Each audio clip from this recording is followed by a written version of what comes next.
Good day Kapinas! Unang-una, gusto namin uling magpasalamat sa mga taong walang sawang sumusuporta sa amin mula nung nag-umpisa kami hanggang sa kasalukuyan. Salamat sa mga taong hindi namin personal na kilala pero naniwala na merong mai-offer ang aming page sa kanila. Tama po ang inyong narinig.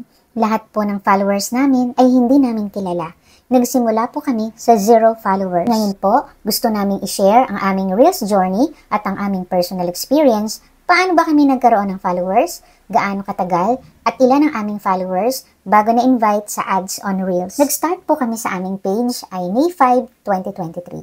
Nabigyan po kami ng stars monetization last June 13, 2023 with 1,200 followers only. Since random videos yun po ang aming ina-upload, konti lang talaga ang aming mga views at konti lang din ang followers. Ano ang nakatulong sa pag-increase ng aming followers? Facebook boosting. Opo, yung sinasuggest ni Meta na mag-place ng ads para mas lumawak pa ang reach ng aming videos at page, yun ang nakatulong sa amin para magkaroon ng followers. Hindi naman po lagi ang pagpapaboost namin kay Meta. Paminsan-minsan lang po, like 500 pesos or 700 pesos, good for 7 days. Naka-prepaid status po kami sa Facebook ads, kaya hindi mag-go ang ads pag hindi kami naka-add ng funds sa wallet. So, yung magkakautang sa Facebook ay hindi po mangyayari sa amin. Sa awa po ng Diyos ay hindi kami nagkaroon ng restrictions o issue habang hindi pa kami monetized. Ito po ang aming mga iniwasan. 1. Mag-post ng video na may watermark sa ibang platform. 2. Mag-share ng video ng iba na may watermark o content na alanganin o yung may music kasi baka copyrighted. At 3. Mag-comment ng mga words na yung iba may experience na nagka-violation. Invited at ads on Reels. Last October 3, 2023, na-invite na nga po kami na iset up na ang aming ads on Reels.